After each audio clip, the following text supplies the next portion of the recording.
Hey everybody, it is Tuesday, June 4th, 2013, and there are several. The titles down there says it best. Yes, it says it best. Basically, several fans. Well, it's going to say something. It's going to say some fans criticize Worlds Collide. I guess you could say Deus Ex Machina, or whatever you want to call it. Now, in case you guys don't know what a DEM is, as I call it, it's basically a convenient plot device that is like the cure-all of... is like a cure-all. It's a cure-all to anything bad. In this case, the roboticized masters. Now, we all know how people have complained and questioned the whole Krazood, being the answer to Sally being restored to normal. But now we sort of have something similar with what's going on. But it's not. But you see, that's not the only thing either. That's not the only thing either about this. And like I said, and like I said,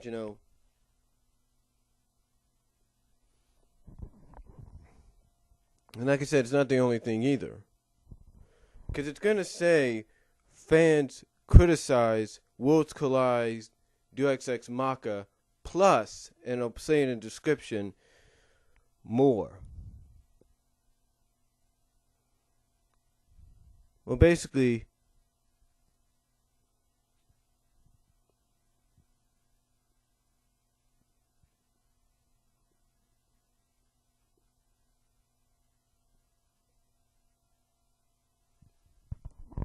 but basically, yeah, it's the plot convenient. It's basically the Deus Ex Machina and more. That's basically what it's going to be. Because the more is the Genesis wave. And we'll get into that in a second. But I was reading several complaints at Sonic Stadium, the Sega forums, and believe it or not, even Ian Flynn's own Bumble King forum. And several of them are very similar in tone. And that is, they feel that this whole situation with the roboticized masters being restored so easily is weak and stupid. But basically, it's like, okay, you turn them into robots, you turn them into roboticized masters. That's fine. That's cool. That's fine. But you're suddenly restoring them with, first of all, a spin dash from Sonic and a copy beam from Mega Man. And now, all of a sudden, thanks to Tails kind of modifying Mega Man's blast cannon, he can suddenly use a spin dash blast and restore him just like that.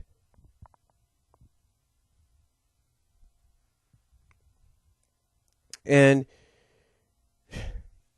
you kind of see where people feel a little jibbed right there. It's like, okay, you turn these guys into robot masters. That's fine. That's cool.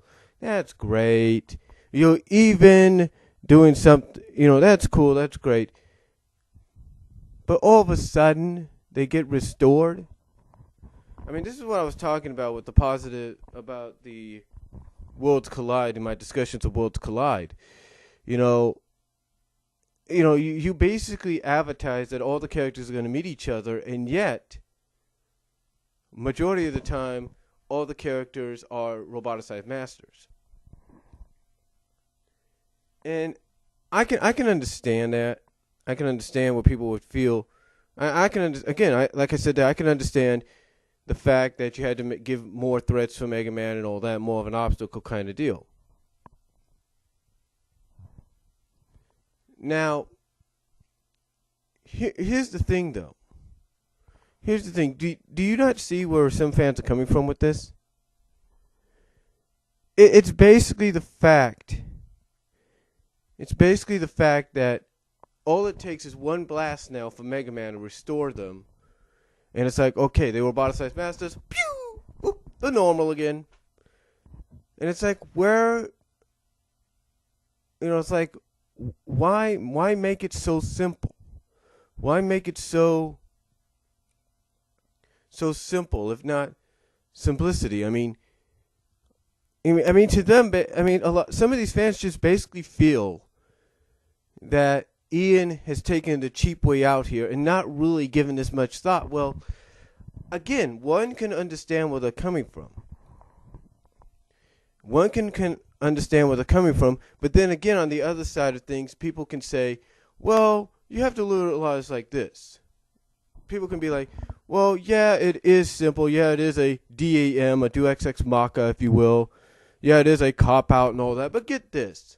At least it shows that Sega is lenient and allows their characters to turn into robots or get turned into robots for who knows how long. So, be satisfied with that. And, again, one can argue and agree with that. Because they have proven to be a bit of a threat in roboticized master form. But like I said, a lot of people just feel that by simply having now Mega Man just shoot them with his power orb, or not a power orb, but a spin dash beam, and restore them to normal, it's basically a cop-out and it's not really worth anything. Not really worth anything, but it basically makes the roboticized masters less of a threat. Now, here's the reason why. Sega may have given the okay to do it, but Sega also probably said, hey, you can turn them into roboticized masters. We have no problem with that. But they have to be restored, very simply. You can't just have it all complicated and all that. You got to do something that makes it quick and simple so they will be part of so that they will, as themselves, be part of the crossover. And again, one can argue that back and forth as much as they want, but again, that's not the only thing either. I mentioned the Genesis wave.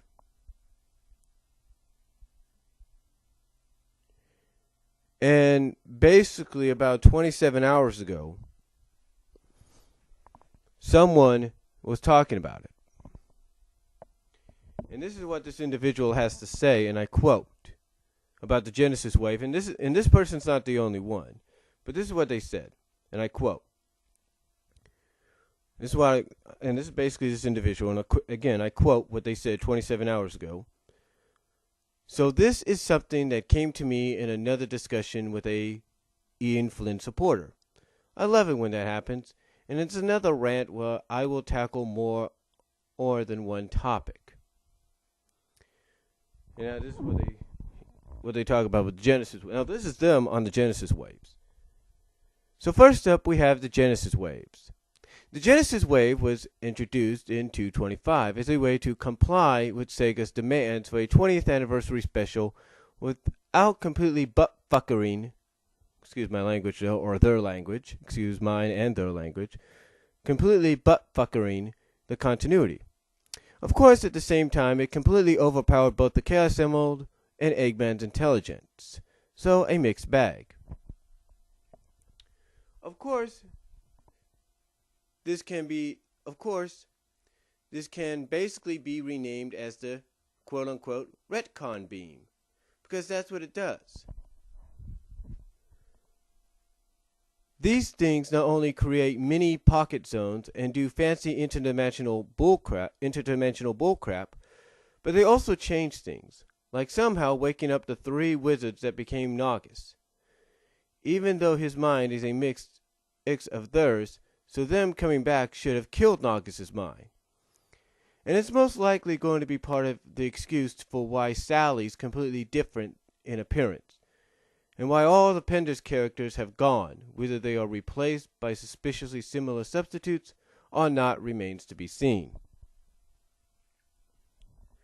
The thing is, this is too convenient for Flynn, Every time someone points out an inconsistency between something before 225 or 247 and after them, then he could just say, quote, well, it was like that, but the Genesis wave had changed it. It's a huge freaking get out, and it needs to be written out, or it will encourage lazy writing and make the continuity even more of a mess. On the subject of continuity, we have lockouts.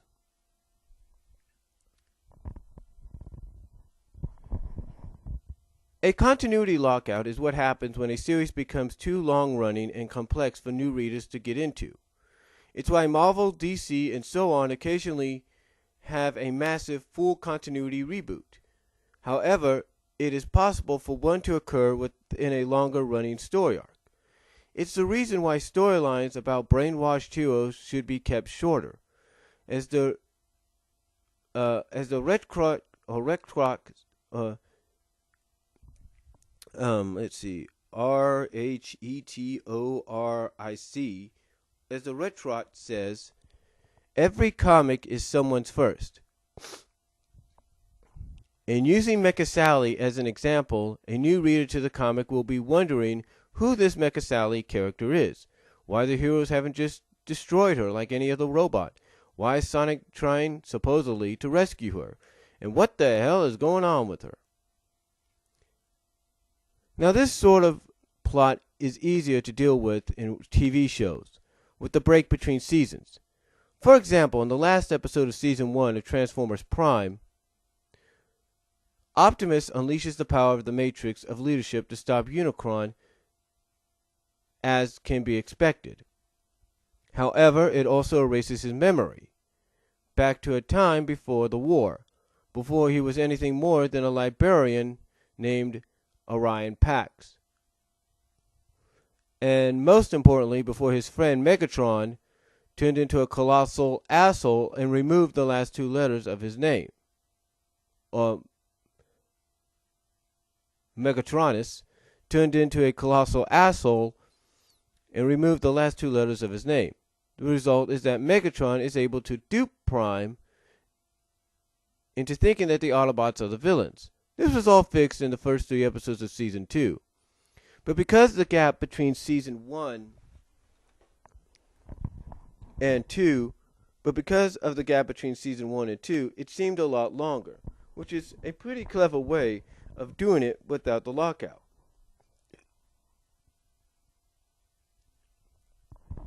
Now, Flynn says that he is trying to avoid this with Worlds Collide.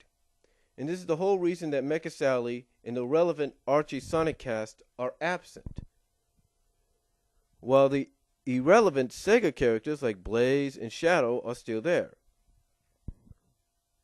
At the same time, though, the story is placed after Mega Man 10, when the comic is only up to Mega Man 3.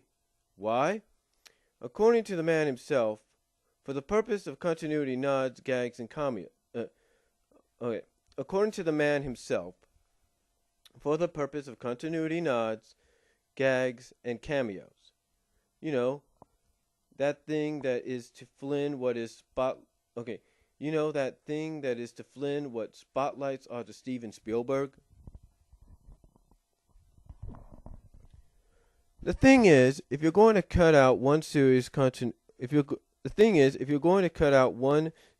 continuity, why pick the one where all the continuity is there in a handy set of back issues that are easily accessible, especially since it wouldn't take much back reading from 222 onwards to get who these characters are, as opposed to the one where instead of reading some comics, you have to find and purchase, then play through 7 to 10 games famed for their difficulty that are not on currently circulating consoles. And the plots all blur together into, quote, Wily's being a dick again, go stop him. And if you say that could be read, and if you say that, okay, Excuse me. And if you say that they could read a Wicca article or watch an LP, a Let's Play, then they can read an article for the Sonic continuity as well. Furthermore, Flynn said he did it for the casuals and to stop it being Sonic and Friends and co-starring Mega Man. Funny how those casuals didn't matter during his precious 2-year-long ego trip, and that Worlds Collide is basically Mega Man 11, the Robot Masters of Sonic characters. And furthermore, Mega Man obtaining those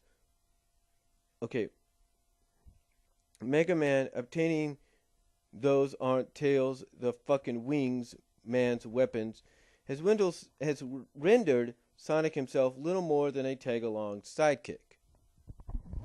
Finally, we have the question of suspense and how Worlds Collide. Finally, we have the question of suspense and how worlds collide and at all costs have none. In Worlds Collide, the copy chip has been completely overpowered and turned into a de-roboticizer instead of doing the smart thing and just having the heroes beat each roboticized master, then take them back to the Light Lab to be de-roboticized. In doing so, has completely killed the suspense of how they can be saved, because now all Mega Man has to do is copy the weapon, and when the fight is over. Furthermore, all the roboticized masters are just that, already roboticized. You could have an issue or two where Sonic and Mega Man try to reach the roboticizer in time to save the next victim and fail. This would have made them more believable and not just constantly winning, and changed things up a little. It would have had some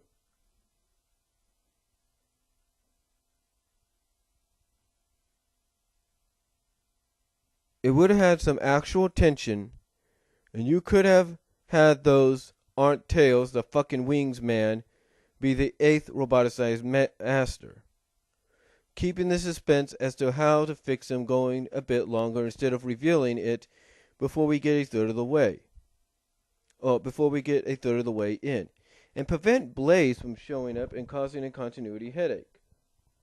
Also, to those that defend the naming scheme, Justified Charming Man, yeah, it's impossible, isn't it? Then we have the fact that Vector Man is an existing Sega character. Also, I think this arc is also going to be a little long. Most of the Mega Man game adaptations are wrapped up in about 4 or 5 issues. In this arc, which has no more depth than having the Robot Masters be Sonic characters, suspiciously similar to Street Fighter X Mega Man, guys, is 12 parts, 3 times longer than the others. Standard Flynn fare. Standard Flynn fare, then. Blech, easy for me to say. Now for At All Costs.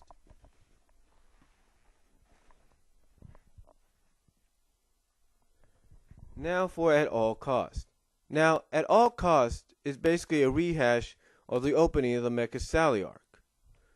In fact, this arc is bookended by the same blankety-blank events. A retcon beam goes off at a pivotal moment for Sally, then we have to wait 4 months before we get any resolution to her fate. The thing is, the first time there was a fair amount of suspense.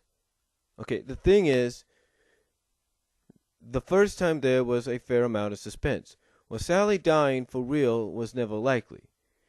It was still a possibility. But it was more the idea of how she was going to survive that we were anticipating. Was she going to be critically injured and need to be rushed to a hospital? Was she going to make a last-second dodge? Was she going to make it out?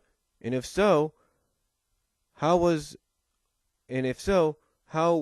was what we were debating?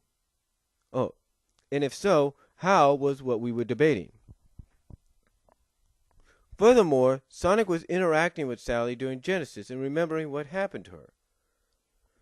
Now, though we all know she's going to be mostly okay, we know that because they've shown off that crappy new design.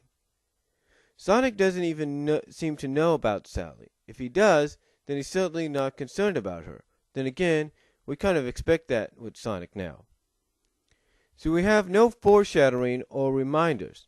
The only suspense we have is the question of whether we're vocal enough to make sure Sally's new design becomes something more than Sonya from Mobius years later, whereas the remains of the armor Sally wore as Eggman's slave for her casual wear.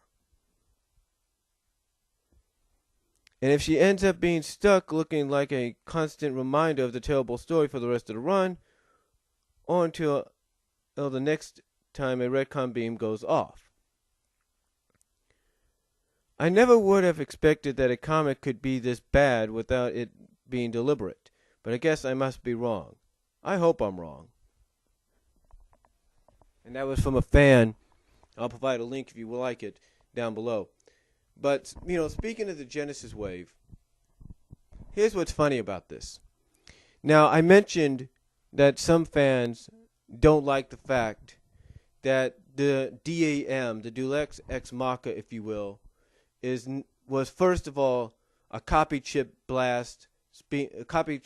beam blast and a spin dash from Sonic, which is now conveniently a spin dash beam for Mega Man, is the result of restoring the characters to normal. I know a lot of people don't like that. But speaking of the Genesis wave, you want to know what's crazy? In the more recent Mega Man 26, a certain black hedgehog is restored. But instead of helping and teaming up and helping out, he just chaos controls / teleports away. But as he does so, the effects of the Genesis wave are revisited. And basically, Sonic and Mega Man start remembering the last thing on their minds. The last thing that happened before the wave hit. And the last things that were on both their minds was Mega Man trying to find out who I think this Breakman was. And that's the image that comes to his mind. And the image that comes to Sonic's mind is Mecha Sally. So yeah, you kind of see where this person's talking about the Genesis wave. And somehow people are like, well, wait a minute. All of a sudden, basically how you see how people feel about the Genesis wave. It's not just this person, but as soon as that happened with the whole Shadow deal, people are like, "Oh, wait a minute. We thought thought this was all game characters, and all of a sudden now the Genesis wave comes back into play, and now Sonic's starting to remember, and so is Mega Man. What the heck? So you kind of see while fans criticize the Worlds Collide Deus Ex Machina, if you will, or criticize the Deus Ex Machina in Worlds Collide as well as the Genesis wave, as well as more like the Genesis wave. Now, the one thing this person pointed out as well, and I'm sure a lot of Sonic fans have said the same, have felt, and I'm sure not a lot, but some Sonic fans have felt similar to this. He basically said that right now, because of the result of what's going on, it seems that Sonic's more like a sidekick to Mega Man. Well, here's why he's more of a sidekick to Mega Man, why it may seem like that. It's like I said one time before Worlds Collide officially became a reality and was published. When we found out about it, I basically said in one of my videos that because a lot of people have basically said that it seems a little too soon to do a crossover. No, this is basically, in a sense, a passing of the torch almost. In other words, let's say down the line, Sega says, okay, Archie, we're not going to renew the license anymore. We're going to give it to somebody else who will continue the continuity, who will continue on from what you guys did, but do it with much more, do it much better and without less of a mess. This is basically them preparing for that day by saying, okay, we're passing the torch to Mega Man now, so that when our Sonic license probably, so when the Sonic license, does come to an end, which probably won't be for a long time, but when it does, then Mega Man will be the next comic to take that spot as being the action comic people come to see or come to read from Archie Comics. That's basically what I said back then, and believe it or not, I still stand by it. I still stand by the fact that this crossover is that even though some look at it being too soon for the Mega Man comic, it's basically a passing of the torch in some ways. It's like, a thumbs up. It's like a sign of approval saying, hey, Mega Man's the next big thing when the day that the Sonic license is never renewed. He'll be the next big thing. That's just how I feel about it. Now, I know some people might feel differently, but that's just how I feel. But again, getting back on topic here, you can kind of understand what fans feel about the whole Deus Ex Machina and the whole Genesis Wave deal. So, let me know what you guys think down below. What do you feel? How do you feel about this? Do you agree with the fans here, with some of these fans and this individual? I'll provide a link down below to this guy's little rant, if you will. As also try to look up some of the people talking about the Genesis Wave as one of the several of the forums. And you guys can kind of, when you read these, kind of look at it from your own perspective. Kind of wonder if maybe or maybe not, they have a point. So, let me know what you guys think. I know there will be people that will counter what I'm saying, and that's fine. But do it with respect. But let me know what you guys think, and I'll talk to you later.